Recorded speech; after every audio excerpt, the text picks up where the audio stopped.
sounds so academic. Too many syllables in there when you hear it read out loud. Can everyone hear me okay? Yeah, cool. All right. So firstly, I'd like to begin by acknowledging the traditional owners of the unceded land on which I work, learn, and live, and the lands on which this paper was written, the Wurundjeri, Woiwurrung, and Boonwurrung peoples of the Kulin Nation.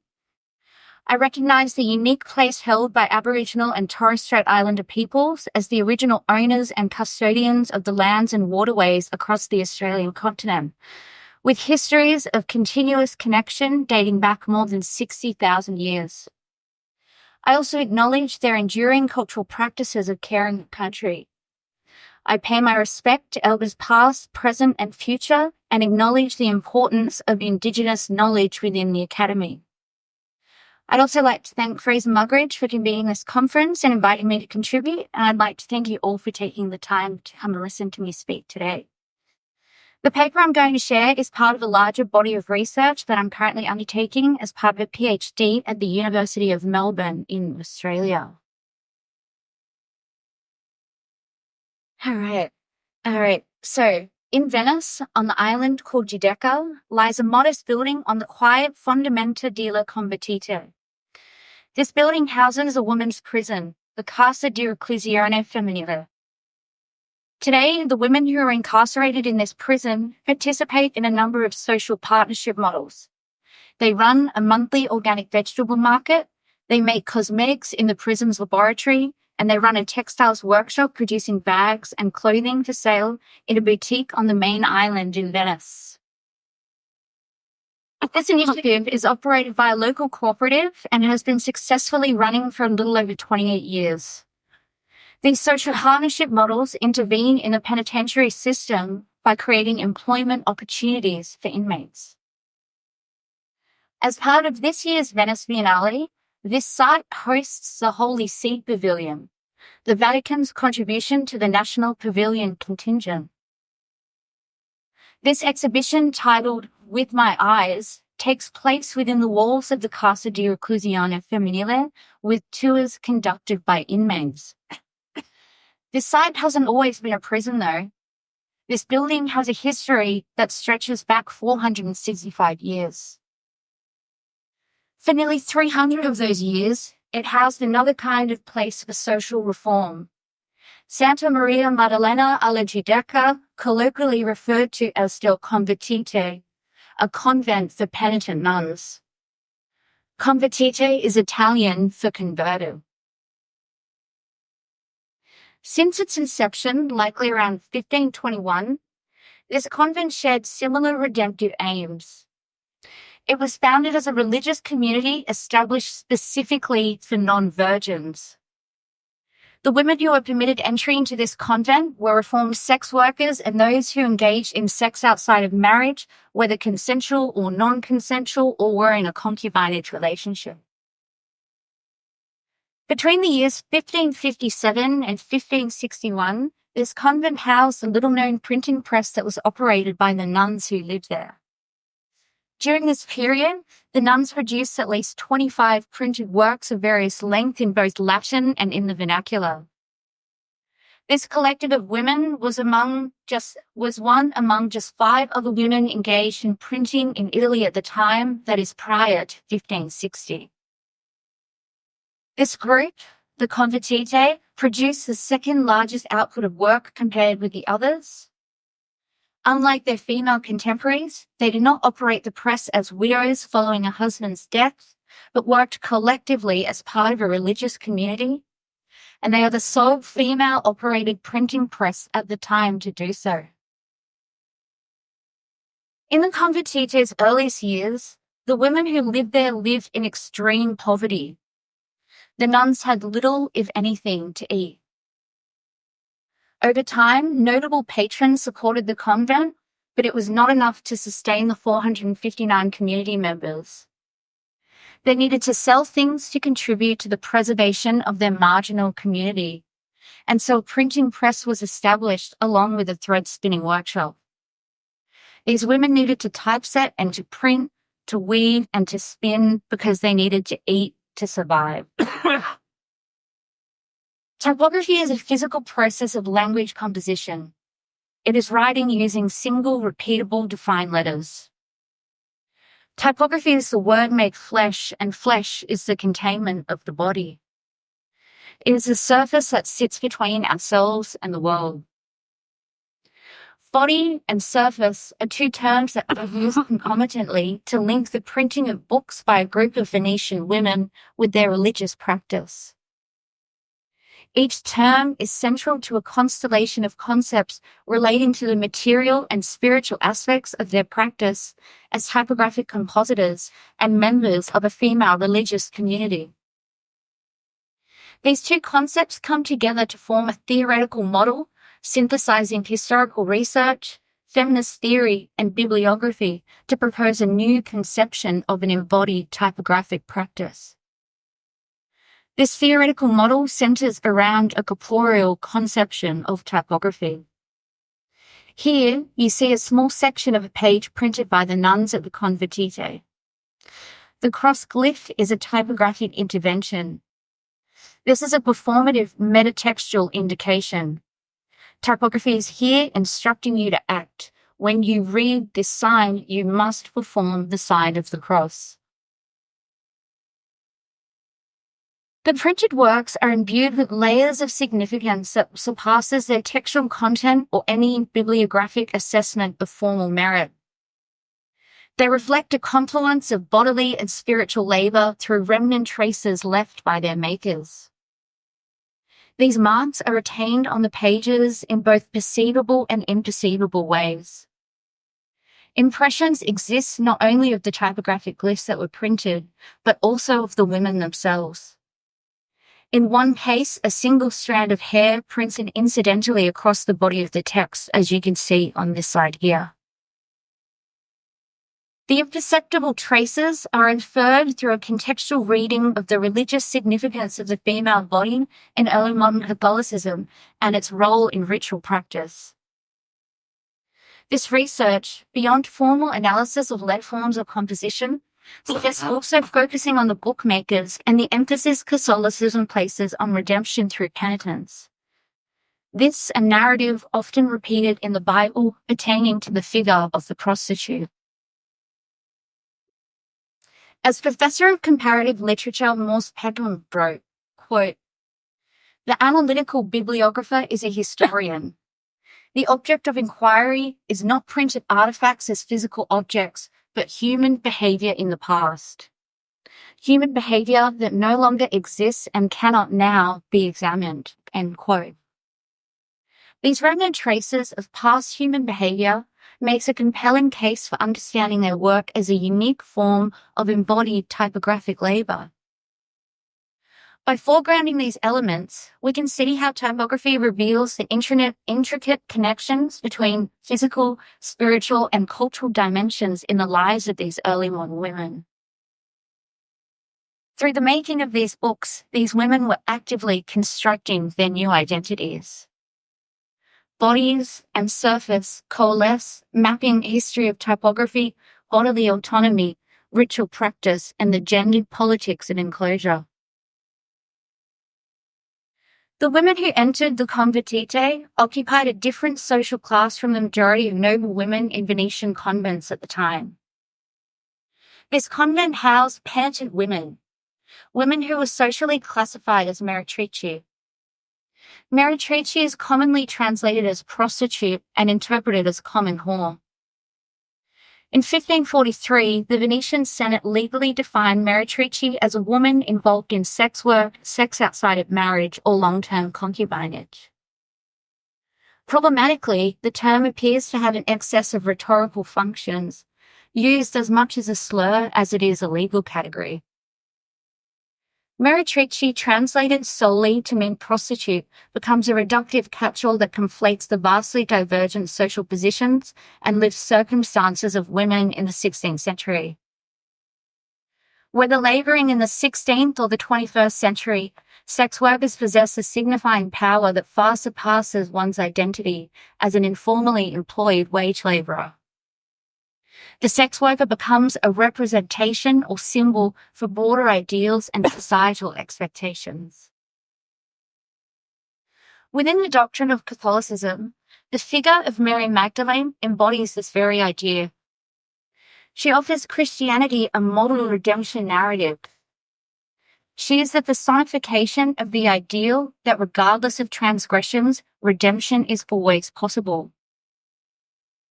A woodcut of Mary Magdalene appears on the title page of almost every work printed by the Convertite. In the artwork, her nudity is veiled by swords of hair. Devotional images of Mary Magdalene played a key rhetorical role in reforming sex work in Venice. Magdalene, the biblical symbol of the reformed prostitute, embodies the power of penitence to earn salvation. Sexual reform was a crucial moral, political, and spiritual battle for the Catholic Church, with Magdalene serving as an effective symbol of repentance. The phrase surrounding this device is taken from the Bible and translated from Latin says, "Mary has chosen the better part, which will not be taken away from her forever." Underneath appears their identifier, in the convent of St. Mary Maddalena by the hands of the penitent nuns. The first phrase is used as a communion chant, embodied devotion sung as a Catholic ritual. The direct connection of the embodied chanting voice with printed text allows us to locate these books, in the words of Helen Smith, as grossly material things. These are things that, quote, can be located somewhere in the space between reading text, symbolic object, and sight of alternative literacy. 11 of the 25 texts were published in the vernacular and 14 in Latin. The technical expertise and literacy required for the nuns to typeset verse language is remarkable. Latin was the language of the church and scholarly works across Italy. Publishing in both languages aimed to reach the largest possible audience, including more women. A strategy employed by a few other Venetian publishers at the time. The Convertite published 4 works authored by women, including 2 by medieval journalists, Megtilde of Hackborn and Elizabeth of Schonau, and 2 by unknown female authors. Printed in 1558 in octavo format with 326 printed pages, Hackborn's Liber Gratiae Spiritualis was a popular text in women's monasteries at the time. This was the largest extent that they produced, and it was co-published with Alsano della Speranza, an active but little-known Venetian publisher, and sold at the Santa Maria Formosa bookstore. 9 of their editions acknowledge this partnership, suggesting that della Speranza influenced the Convertite's house style and typographic norms. 19 of their books are set in a small Roman type by Pierre Hortlin, and 4 of these in a modern italic. Today I will focus on the anomalies, the book set in an old-face italic type designed by Robert Gragnon. Gragnon is recognized by type historian Hendrik Verviers as one of the 2 great French 16th-century type designers, alongside Claude Garamond. This typeface, known as Gragnon's first-size English italic, or St. Augustine First Day, first appeared in Paris in 1543 and made its Venetian debut in 1555 in a work printed by Paulus Minucius, which you can see on the left here. This type was Gragnon's first italic cut. Verviers notes that Gragnon's St. Augustine, quote, laid the foundation for our image of how an italic type should look. This typeface features well-executed sloped capitals with balanced inclination resulting in optical harmony. This style led to the decline of Aldine italics in France, which had upright capitals. Verviers suggests the sloped capitals reduce visual strain, allowing entire lines of capitals without causing what he called giddiness. However, this type was not widely adopted in Venetian humanist circles where the Aldine style was seen as the respectable tradition. This highlights how quickly typographic styles can become associated with particular sensibilities. To measure early modern type, we determine the size by measuring 20 lines of printed type from the baseline of one line to the baseline of the 21st line. For this type here, this gives us a size of 91 millimeters over 20 lines, which is roughly about 13 points. The name of the type comes from the size the body is cast onto, and here it's called St. Augustine. The St. Augustine type size has an uncertain origin in terms of its naming, but it's believed to be named after St. Augustine of Hippo, a significant early Christian theologian and philosopher born in the 4th century. His writings were highly influential in Western Christianity and in philosophical thought. It was common for type sizes to acquire their names from a first use in a prominent text, such as is the case here.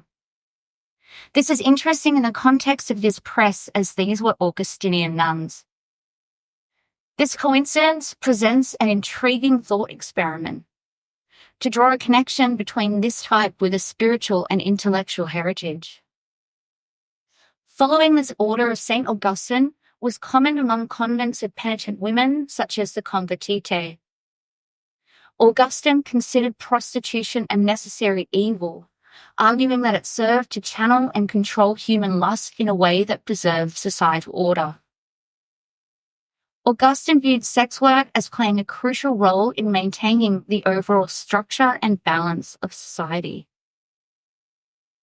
This reveals a philosophical tension between ideal moral principles and practical governance, suggesting that even within a religious framework focused on virtue and spiritual purity, such as lives within Catholicism, there was an understanding that some degree of imperfection or vice might be inevitable or might even be necessary.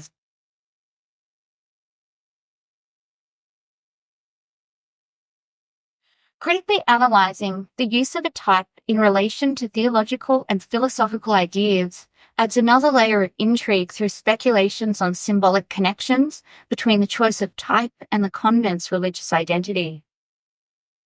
As evidenced by textual amulets or word medicines, in early modernity, language is believed to have a material force.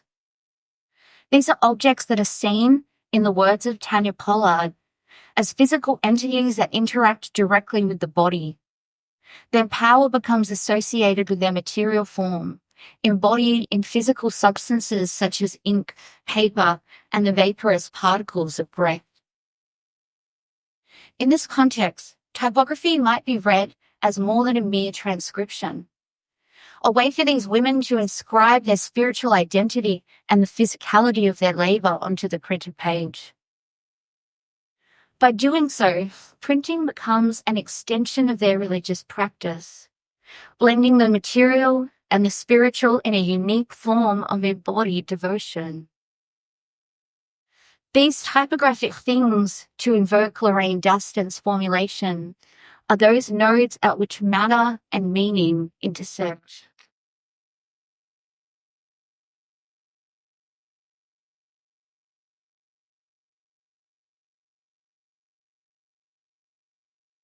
This is a series of thought experiments, historical fictions that occur as I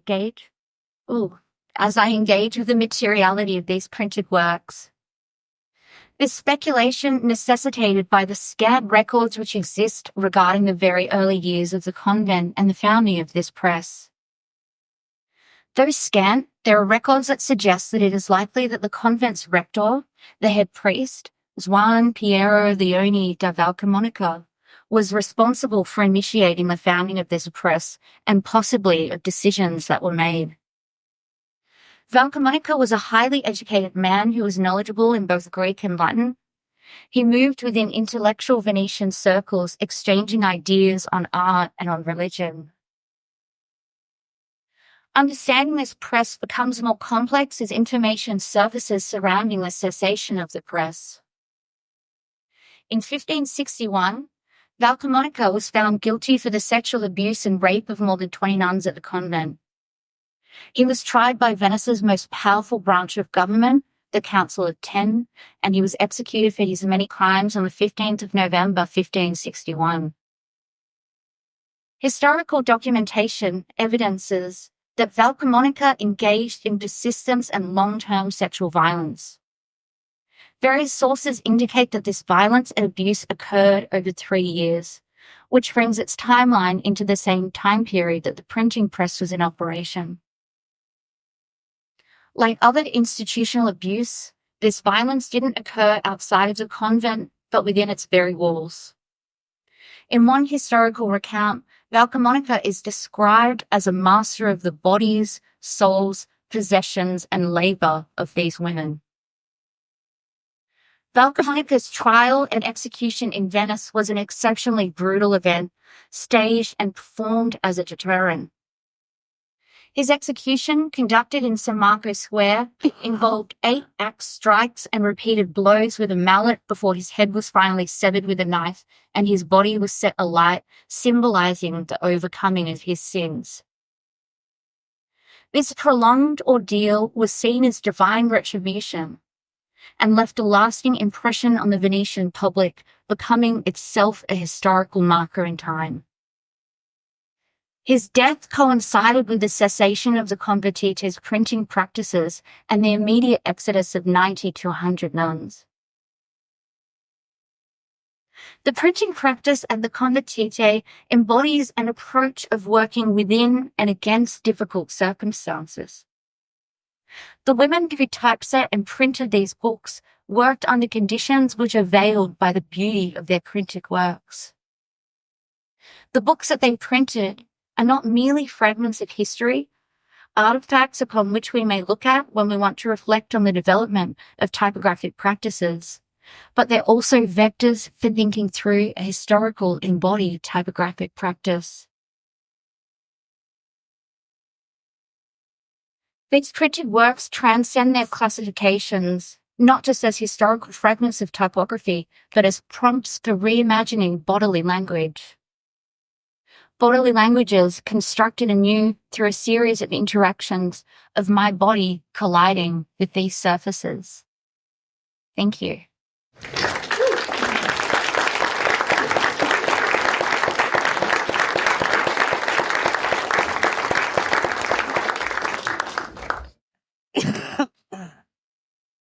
Any questions?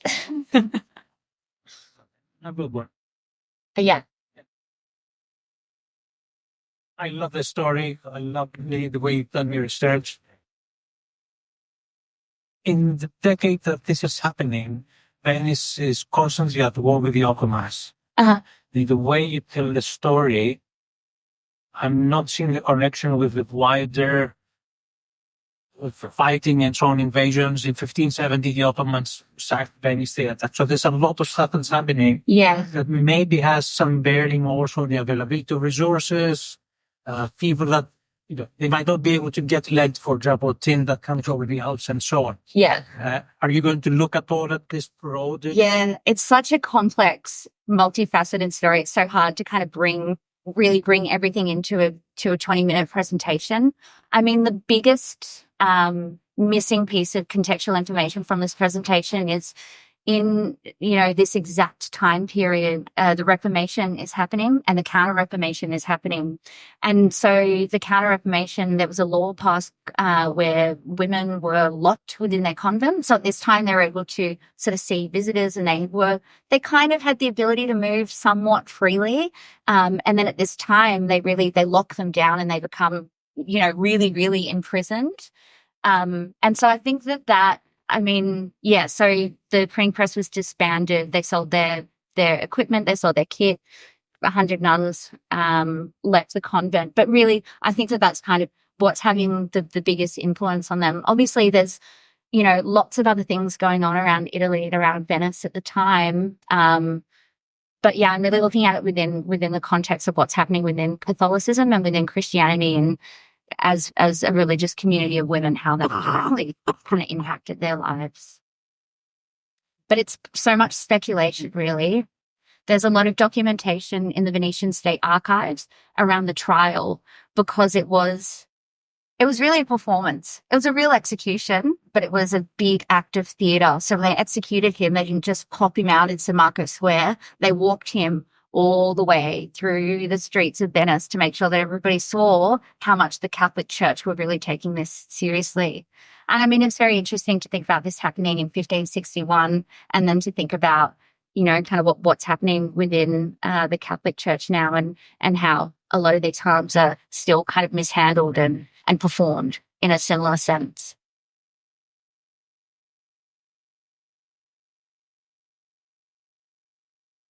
How did you initially find out about this? Where did this start from? Yeah, I spent a lot of time on the internet. No, I figured, look, my Latin is terrible. My Italian, I'm sure you can all tell, is also terrible. Sorry, if anyone is Italian here. I'm so sorry for my pronunciation. But you don't really have to look that far into history. So when I started, thinking about working on a PhD, and I've always been interested in this particular period of, early modern printing, I thought, where are the women?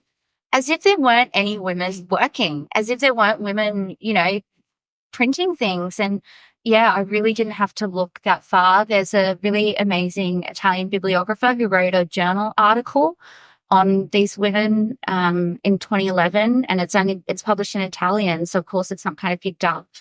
And he's really looking at quite sort of traditional bibliographic reading of these works.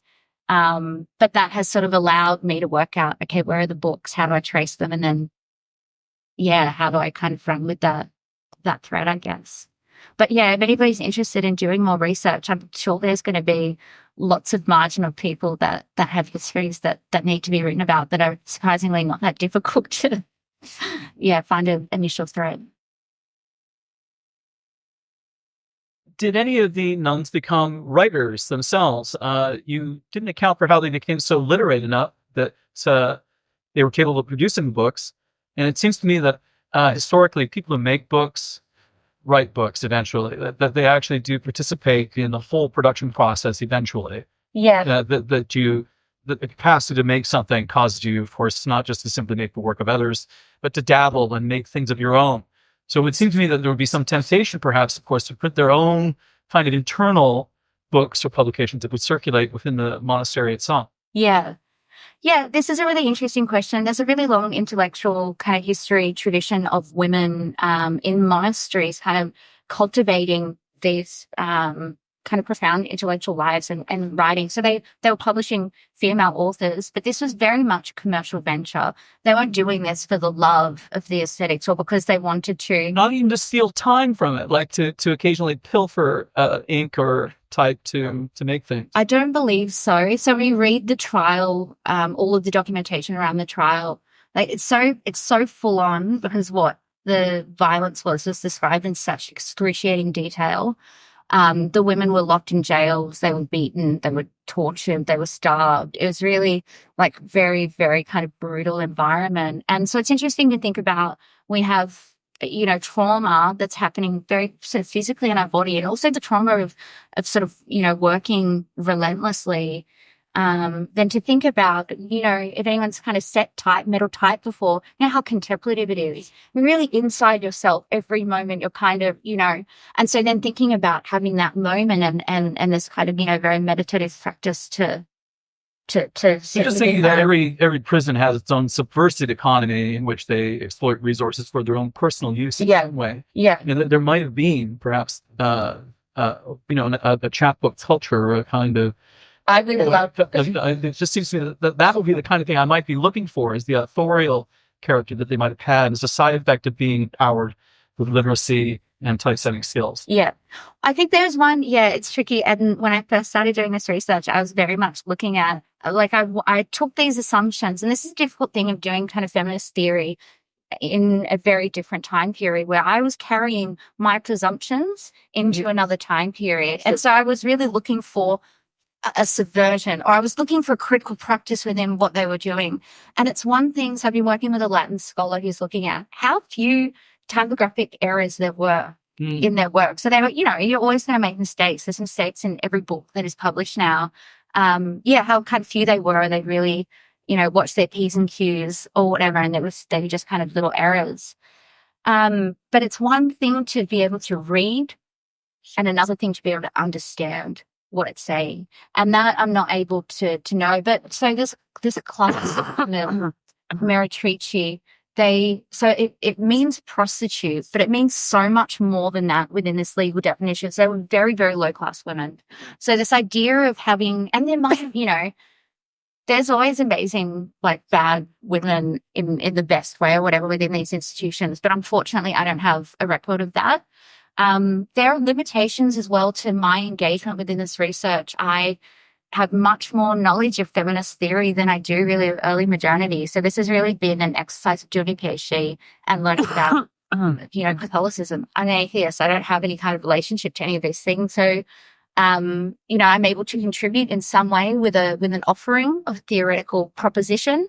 And the hope is that some people that have these really great skill sets to be able to read Venetian dialect of the 16th century in Venetian hand, to be able to kind of go back through and maybe fill in some of these areas and gaps of knowledge. Great, very nice. Thank you.